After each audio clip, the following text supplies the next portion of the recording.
Bom, pessoal, bom dia. Eu queria agradecer novamente a todos, né? Agradecer ao Daniel por estar aí, agradecer a Marketing for Edu por possibilitar que a gente tenha feito a pesquisa, né? Eu e o Léo, nosso interesse é porque tudo bem, eu trabalho na área, a gente trabalha na área, faço parte de conselho, mas eu acho que o mais importante é tentar entender e trazer um pouco de ciência para alguma coisa que a gente tem visto que, apesar de existir há muitos anos, não tem sido trabalhado da maneira adequada, né, na nosso entender. Então, o problema de evasão, por exemplo, que o Gustavo falou, é um problema que tem 60 anos de idade na pesquisa, né? E a evasão no Brasil, nos Estados Unidos, é igualzinha, tá? 45% a 55% há 60 anos. Então, a gente não sabe resolver a retenção. E aí, mas o que isso tem a ver com captação, com enrollment? Tudo, tá? Então, são coisas que não andam descasadas, mas a gente quer ver especificamente, né, o que acontece com o aluno que vai agora, né, entrar nesse ano que está aí. E uma coisa que chama a atenção dessa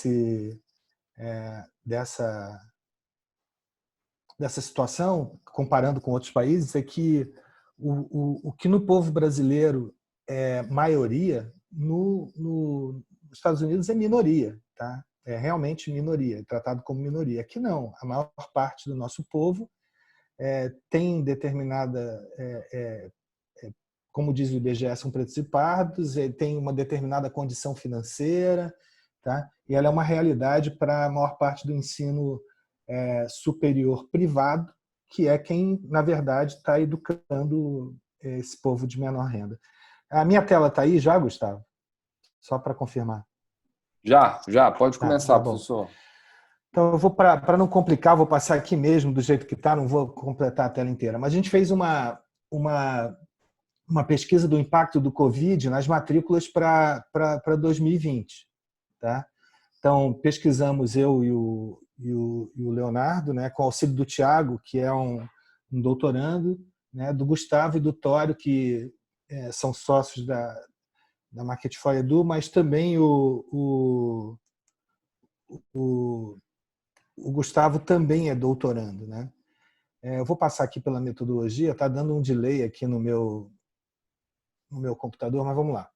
Então, quais são os nossos objetivos? A gente queria compreender primeiro o efeito do Covid na intenção de matrícula. Tá? Então, a gente, logo no início do Covid, teve um alarde, né? 80% não vai matricular, vamos mudar tudo para EAD, que graças a Deus ninguém fez isso, porque ia ser um tiro no pé, pouca gente fez, né? Só no Ceará, talvez. Prover insights significativos sobre o Covid-19 nas matrículas nesse momento crítico, e dar suporte a possíveis decisões. Então, a gente tentou ser um pouquinho prescritivo, né? Apesar da gente, cada um ter o seu contexto ao final da pesquisa. Qual foi a metodologia? A gente precisava ter certeza que esses alunos seriam os possíveis candidatos de meio do ano. Então, a gente pegou um conjunto de alunos que tinham se inscrito, né, para entrar no ensino superior. Tá? Para ter uma ideia, a base tinha mais de 800 mil e-mails foram enviados para pessoas diferentes. Tá? E essa base tinha uma base significativa de alunos que não se matricularam. Tá? Então, a gente trabalhou com dados de 34 instituições de ensino brasileira, que a gente apresentou a pesquisa ontem, porque eles foram bem legais de passar essa base para a gente. A gente só não tinha nenhuma instituição de ensino da região norte. Né? E no nosso questionário, né, a gente tentou avaliar a influência da pandemia, e essa pesquisa, né, é uma pesquisa simples, ela também foi projetada para poder ser replicada e para cada um avaliar o seu. A pesquisa tem uma primeira parte descritiva, como qualquer pesquisa, mas na segunda parte a gente pegou a gente rodou uma fatorial confirmatória exploratória com parte da amostra de forma aleatória, e a gente fez um estudo multivariado com ANOVA e árvore de decisão. Por quê? Porque a gente fez a pesquisa em 3 ondas. Tá? A gente fez no início do Covid, depois 10 dias depois 15 dias depois. Por que isso? Tá? Porque a gente sabe que quando a gente tem uma crise, tem um efeito no impacto da crise e depois vem outro. Então, se a gente fosse nas pesquisas de primeira onda, tá? E nem em geral, a gente ia dizer o seguinte, ó, não vai ter 70% dos alunos no segundo semestre. E não é isso que a gente viu. Pelo contrário, a gente vê uma oportunidade de matricular sim. Tá? A gente teve 15.984 respostas, que a gente considerou respostas, e dessas, 5.171 foram completas e de não matriculados. Tá? Então, a resposta entre os totais foi mais ou menos meio a meio, 45, 55, só que depois a gente descontou aquelas que não estavam completas. E a gente distribuiu elas pelas ondas, como vocês estão vendo aí, de 1.800 a 1.500 por onda, para a gente avaliar o comportamento ao longo do período do Covid. O nosso público reflete a maioria de mulheres, que é uma característica do ensino superior brasileiro. Tá? 36% possuem filhos, 27% casados, e a gente continua com um público muito jovem. Tá? A gente tem uma faixa de 26 a 40, mas a gente garante que o público é muito jovem ainda, é um público abaixo de 30 que a gente está matriculando e com uma quantidade significativa ainda de alunos com 17 a 20, independentemente da restrição financeira. Tá? Então, a gente tem quase a totalidade ganhando menos que 4 salários mínimos e meio, tá? E uma quantidade significativa entre 1 e 2 salários mínimos, uma quantidade significativa entre 1 com menos e até 1 salário mínimo, né, vamos dizer assim, até um pouquinho menos. E aí a gente procurou primeiro trabalhar com resultados descritivos. Esses resultados descritivos ajudam a gente a entender um pouco a gravidade do problema, mas aí depois a gente vai ver que são os resultados multivariados que trazem uma contribuição adicional. Então a gente está vendo aí que teve uma queda de empregos, 1 milhão de empregos a menos, né? Tem a campanha do Daniel e de outros empresários de reter os empregos, das pessoas não demitirem, mas a gente tem 89% dos respondentes foram afetados de alguma forma pelo Covid. E esses 89% dos correspondentes, dos respondentes, eles já tinham restrição financeira também, mas 45% foram muito afetados. Né? E 1 a cada 3 desses respondentes provavelmente não vai frequentar a faculdade nesse ano. Mas o que é importante dizer é que só um pedacinho diz que não vai fazer mesmo. Tá? Então, a grande maioria da amostra, tá? Quase a totalidade da amostra, tá? A nossa precisão foi de mais ou menos 1,3%, por causa do tamanho. A grande maioria pretende estudar. Tá? A gente pode dizer que 28% a 30% adiou o estudo, mas o resto ainda pretendia estudar esse ano, ainda pretende. Um outro aspecto importante é que os critérios de escolha continuam sendo aquilo que a instituição de ensino tem para trazer para ele. Tá? Então, os critérios continuam sendo reputação, ambiente, qualidade de corpo docente. Né? O valor das mensalidades está lá no meio, mas repara que tem um monte de critérios que são considerados importantes por esses alunos que têm restrição financeira ainda assim. Nesse momento, eu acho que é importante entender que a maior parte dos alunos quer a modalidade presencial. Tá? Mas uma parte deles quer híbrido sem ainda entender bem o que é híbrido, né? Mas então ainda predomina um desejo pelo presencial, tá? Mas eles estão sensíveis a assistir aulas gravadas e assistir aulas ao vivo. Eu acho que disso que a gente falou, a gente pode dizer que todo mundo tem restrição financeira, mas todo mundo quer estudar em algum lugar, até pelo que significa para esses alunos. A gente tem outras pesquisas feitas, né? Primeira graduação da família, tá? Um monte de coisas assim que tem um significado diferente. Eles querem estar numa instituição de ensino que regionalmente, localmente, alguma coisa tem para oferecer de importante para ele.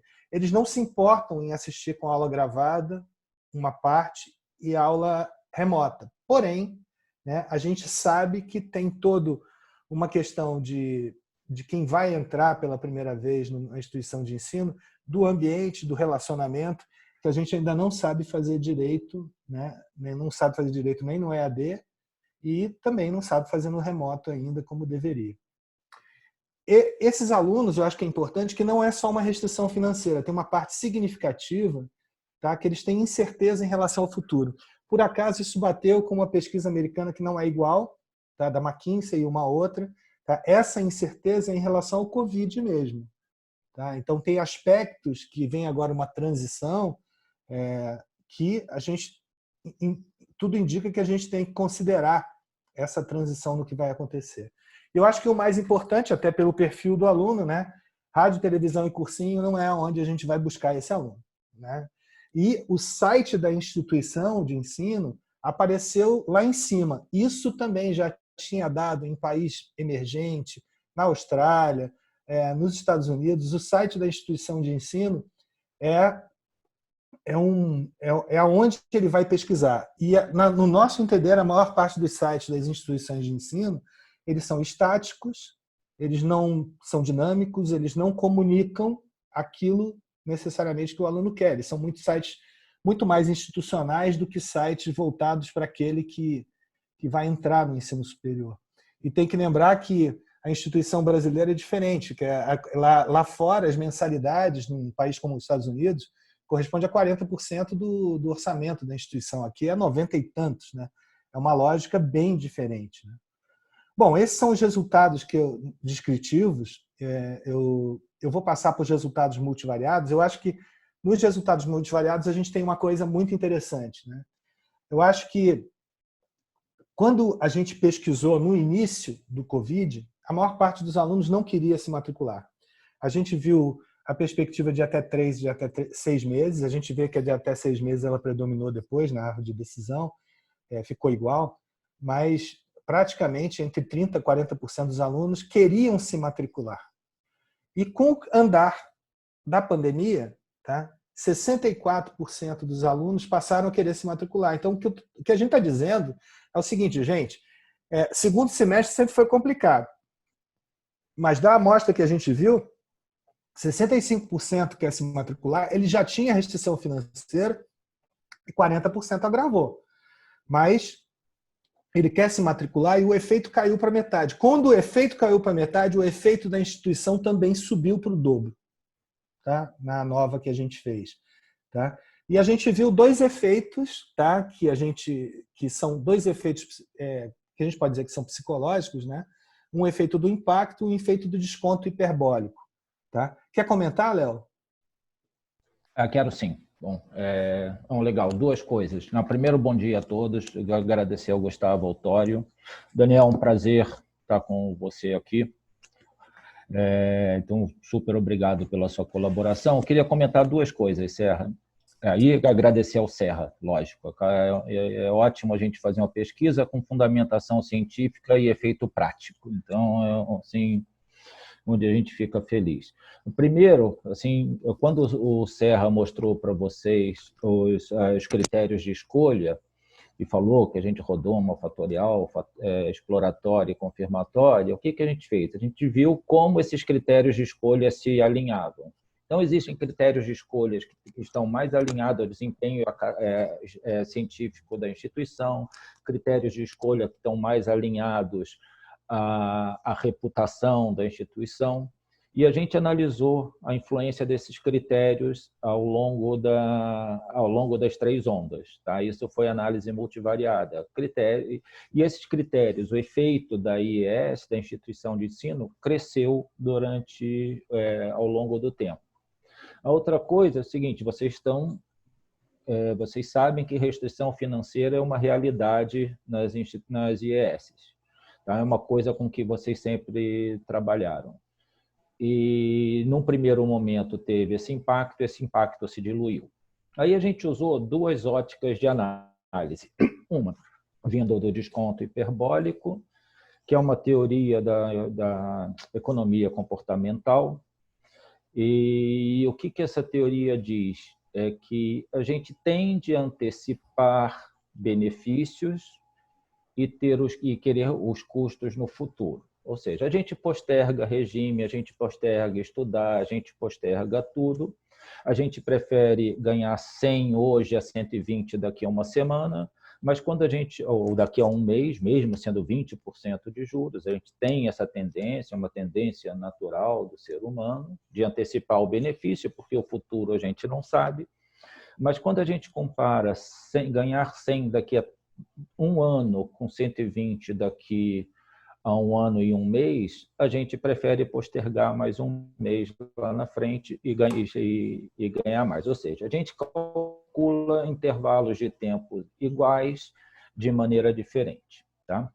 Então, o que era uma tendência no começo? Bom, as pessoas, eu tenho um problema, eu vou postergar. Assim, a educação tem uma característica, tem um custo imediato e um benefício futuro. Tá? Eu vou me formar depois, eu vou ter o diploma depois, tudo bem que eu estou ganhando conhecimento ao longo do tempo, mas eu vou pagando e só no final eu vou ter o benefício. Então, ela tem um custo imediato com benefício futuro. Nesse momento de incerteza, o que acontece? Eu posso ter um benefício imediato de não gastar. Então, no não gastar, eu só vou ter o benefício do estudo futuro, eu me precaver agora e só não vou gastar. Então, fico com um benefício imediato de não gastar. Só que isso sozinho não explicava a nossa análise. E a gente recorreu a uma questão muito conhecida em psicologia social, que é que nós somos sensíveis a um estímulo até o quanto esse estímulo é surpreendente. Tá? Primeiro impacto, um estímulo surpreendente do Covid.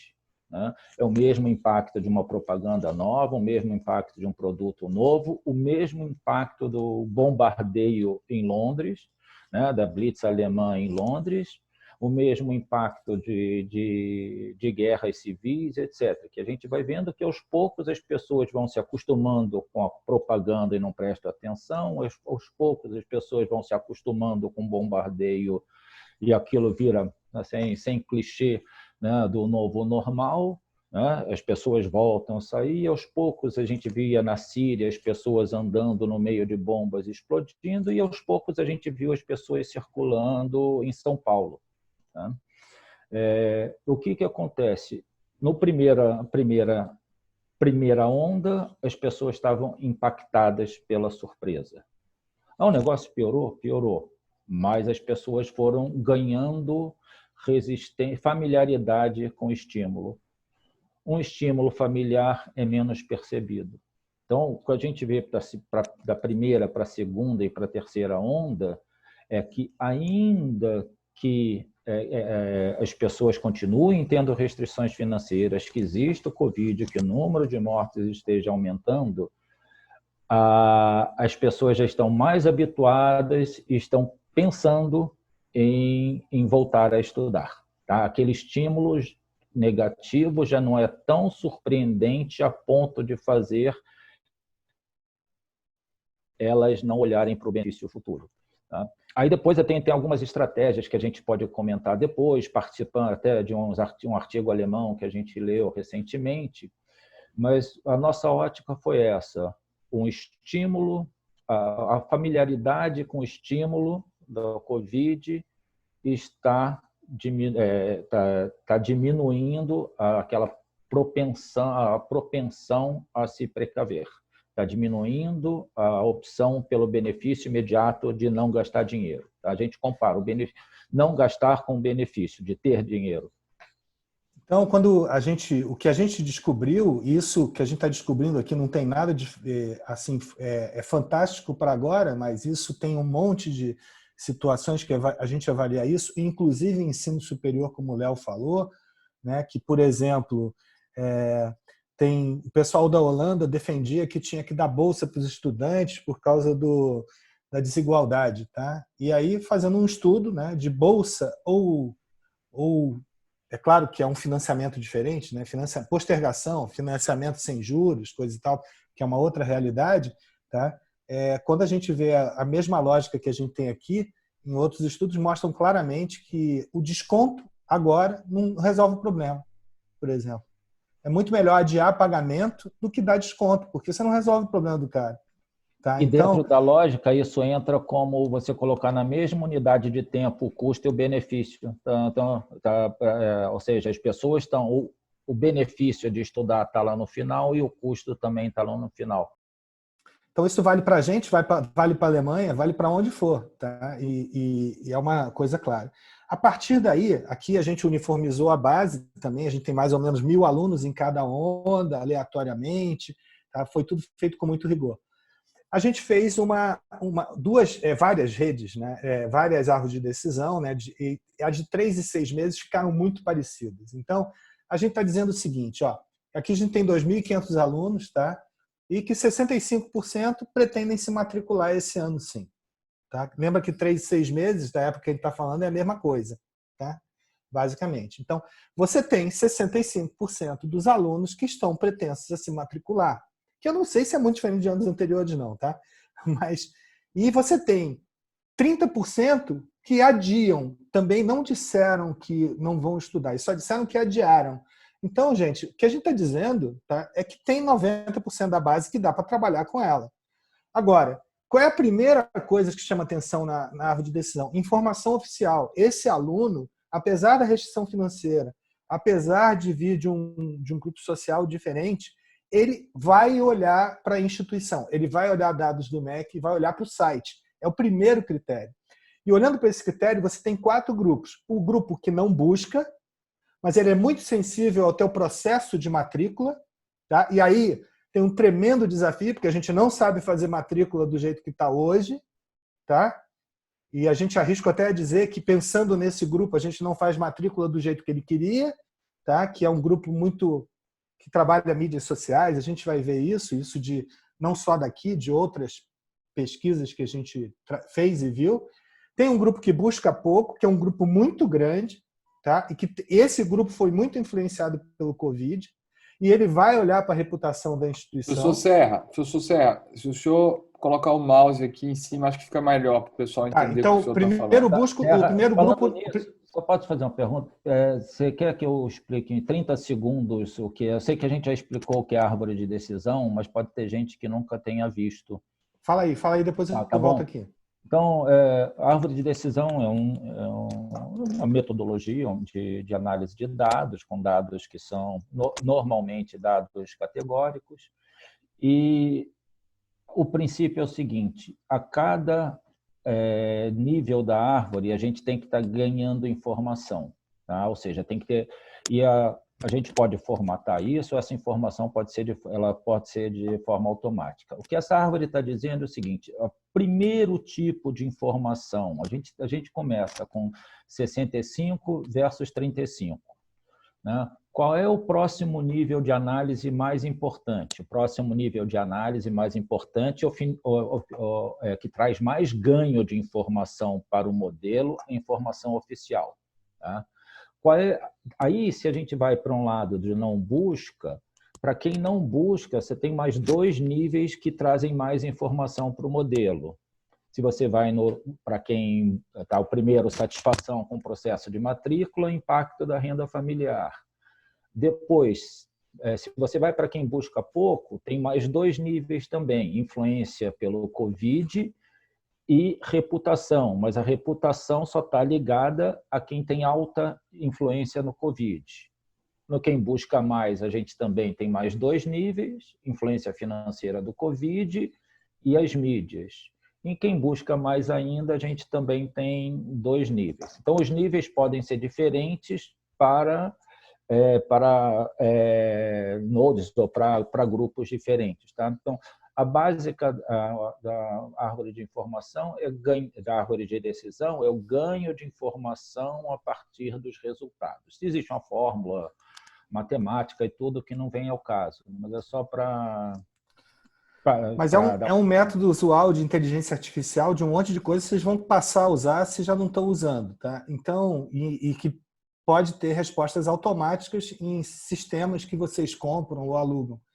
Mas o grupo que não busca, apesar de ser pequeno, ele é sensível ao processo de matrícula, como eu falei, que a gente não sabe fazer. E tem um impacto da renda familiar. Tá? E esse impacto é de médio alto. O grupo que busca um pouco mais, que é a maior parte do grupo, tem uma influência grande do Covid. E tem um impacto alto. Quando a gente vê alto aqui, é acima de 6,5, aqui é 6, até 6,5, acima de 6,5. Então é alto para todo mundo. E ele vai olhar para a reputação da instituição, sim. Tá?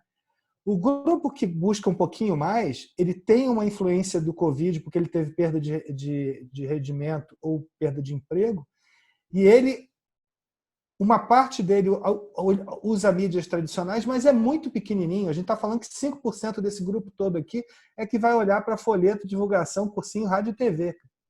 Então, não é aqui que a gente tem que mexer, né? E o grupo que busca muito também tem restrição financeira grande e depende muito de indicação de família e dos amigos. Então, se a gente pegar isso tudo que a gente tem aqui, a gente já vê imediatamente que processo de matrícula é sensível, todo mundo tem restrição financeira. Eu quero estudar numa instituição que tem alguma coisa para agregar para mim. É pelo site ou pelas mídias não sociais e não tradicionais que eu vou estar chegando lá, tá? E é nessas mídias não tradicionais que acontece o boca a boca para esse tipo de aluno. E eu acho que tem uma outra coisa importante, é que você tem um grupo muito grande que busca pouco ou não busca. Então, se você ficar parado e não chegar nele, tá? Ele não vai vir, necessariamente para você. Tá? E muitas vezes, quando a gente vai... Por que eu estou dizendo isso? Porque muitas vezes, quando você vai fazer análise de site, desempenho de site, talvez o Gustavo e o Vitório possam fazer, a gente vê que tem muita busca direta pelo nome da instituição. Tá? Então, esse já é um efeito daquilo que você faz, de um boca a boca que você já tem. Tá? Mas tem um pedação que você não está atingindo. Quando você olha para o varejo também, vou dar um exemplo, do grupo que eu sou conselheiro, a gente tem uma loja tipo Casas Bahia que tem o dobro do acesso direto que as Casas Bahia. Quer dizer, então, isso quer dizer o seguinte, as Casas Bahia está chegando mais pelo produto do que eu. Então, eu não estou usando bem o meu acesso a quem não é meu cliente ou quem não está sensível a mim. Tá? Então, aqui está chamando a atenção que é uma deficiência que a gente, em geral, já tinha na educação, que ela agora quer dizer que a gente tem que atuar de uma maneira bem diferente para a gente fazer a captação. Tá? Então, a gente comentou, né, da surpresa e da redução do desconto hiperbólico. Então, a gente está dizendo o seguinte, ó, quais são os impactos que a gente vê? A gente tem a possibilidade de matricular 65%. Tá? Ou mais. Tá? Eu não queria botar isso do lado negativo, não. É pelo lado positivo. A gente tem a possibilidade de matricular 65% ou mais da amostra que está lá. A gente não tem uma base de anos anteriores igual, mas também essa base ia ter um percentual que não ia se matricular no ano. Tá? Então, eu estou dizendo aqui, o efeito do Covid para a intenção de matrícula reduziu. Mas 90% desses candidatos têm restrição financeira. Ô Serra, e acho que é importante falar, Tório aqui, bom dia, que isso era 70% no começo, né? Ou seja, na primeira onda ela era 70%, ela veio caindo, né? Veio caindo. No início da onda, a gente tinha a possibilidade de matricular 30%, 40%. A gente agora já tem a possibilidade de matricular 65% com 28% ou 25% a 30% adiando. Tá? Mas todo mundo tem restrição financeira. E já estou adiantando, se tem restrição financeira, não dá desconto. Tá? Cuida de como atenuar o problema financeiro adiando, resolvendo um problema, porque dar desconto não resolve o problema da restrição financeira dele. Tá? Então, a gente tem um monte de evidências científicas para isso também. Então, dar desconto, sinceramente, ao nosso ver, a gente vai ver depois, né? A gente já está colocando em público, é um tiro no pé. E 40%, 30% a 40% desses candidatos vão adiar ou desistir, mas a gente está dizendo que o desistir é muito pequeno. Então, o fato do cara adiar não quer dizer que ele não antecipe, tá? Que ele não volte, você não pode captar ele e mudar a percepção dele também para esse ano que está aqui. E que quase 40% dos candidatos estão afetados pela incerteza do Covid. Então, não adianta também você chegar só botar aula remota e não resolver o problema de quando ele tiver semipresencial no teu dia a dia lá. Dentro da sala de aula quase não tem que ser muito criativo, mas no teu laboratório. Então, você tem que ter uma IES Covid-free. O que é isso? Quais são meus protocolos de biossegurança? o que eu vou fazer para esse candidato chegar lá e estar lá durante isso? Porque 40% deles têm medo. Não é só uma incerteza financeira. E mais da metade deles pode mudar a sua escolha de ES com o efeito do Covid. Aqui pela restrição financeira, tá? Mas ele vai olhar para a reputação, para os diferenciais. Mas quando eu estou dizendo restrição financeira, não é para dar necessariamente bolsa. É para entender financeiramente, com os mecanismos que você tem e outros, como você vai resolver o problema durante um tempo. Tá? Então, até falando de uma maneira simplista, em vez de dar 30% de desconto agora, pensa numa possível perda depois da formatura, se o cara não pagar, ou de uma inadimplência futura, mas é muito de resolver o agora, que é o tal do que o Léo falou do desconto. Né? O que a gente tira de insight da pesquisa? 80% dos candidatos valorizam a sua instituição de ensino. Tá? Mas eles querem entender qual é a sua solução para o momento do Covid. E essa solução ela é uma solução de biossegurança, mas é uma solução de aprendizagem. A gente transferiu para a aula remota, mas como é que a gente garante? Avaliação, aprendizagem, metodologia. O Daniel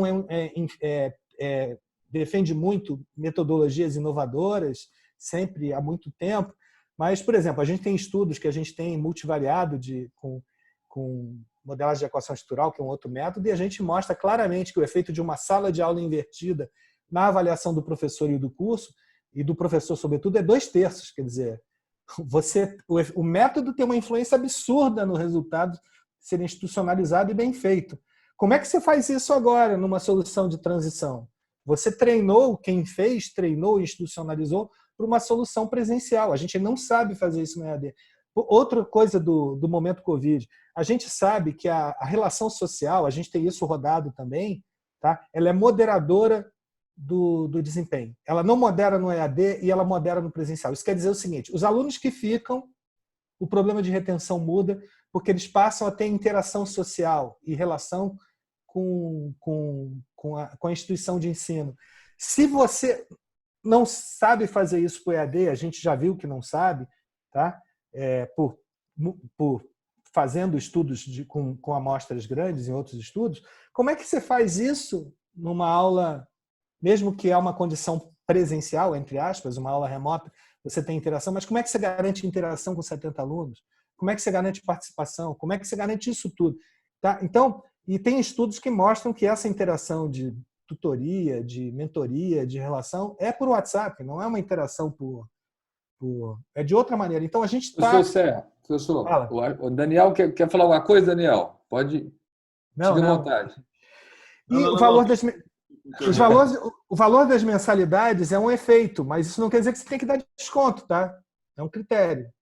Tá? Então, eu estou chamando a atenção do desconto, porque depois o Léo pode estressar isso. O desconto ao nosso ver, é uma coisa complicada quando você tem uma proposta de valor existente que você está em transição e que você não está mudando as condições de custo e de acesso. Né? Os candidatos eles são muito atingidos pelo site da instituição de ensino e pelo site do MEC. O site das instituições de ensino em geral, eles são muito estáticos, eles são muito parecidos. Reparem que a maior parte das instituições são azul e branco, não sei porquê. O logo é azul, não sei porquê, mas é no mundo, né? Harvard diferencia lá, é vermelhão, né? Mas os sites são estáticos, eles não são sites para comunicar com o aluno necessariamente, a maior parte deles. Você não está nem pensando naquilo que ele quer, entender que a instituição é melhor, o que ela faz, como é que é a comunidade, como é que é o relacionamento, e daí por diante. Né? E os mecanismos de buscas em mídias sociais são muito influentes para esse perfil, que é muito grande, abaixo de 30 anos. Tá? E a gente também não usa isso, não é só usar para captação, a gente não usa para comunicação, não usa para uma série de coisas adequadamente. Esses alunos preferem as aulas presencial, mas consideram misturar com as remotas e gravadas. E a gente continua com o desafio metodológico, o desafio de relacionamento. Que a gente progrediu, muitas progrediram bastante no presencial, mas não necessariamente em outras modalidades. Bom, dito isso, o que a gente aconselha? Seja proativo para influenciar o candidato, não fique esperando o candidato, não. E posso dizer, não é influenciar o candidato da maneira que a gente tem feito. A gente tem que chegar até ele, fazer a informação chegar até ele por mídias não tradicionais e modalidades não tradicionais da gente. Explicita o que você faz de bom e como você vai continuar fazendo bem nesse momento. Tá? Cuidado com o processo de atração e matrícula. O processo de atração e matrícula, a gente cansa de testar, tá? Ele já falha muito numa condição que você tem relações mais diretas. Quando você vai ter um processo de matrícula mais automatizado, mais por telefone, cuidado com ele, porque esse público ele tem restrição financeira, mas ele é sensível ao processo de atração e matrícula, no tempo e na qualidade, na relação.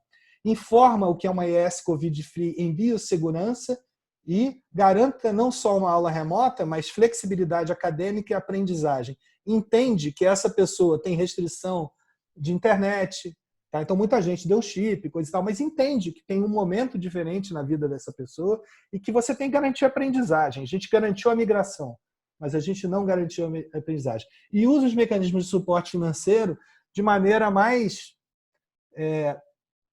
personalizada, eficiente e, no nosso entender, evita dar desconto.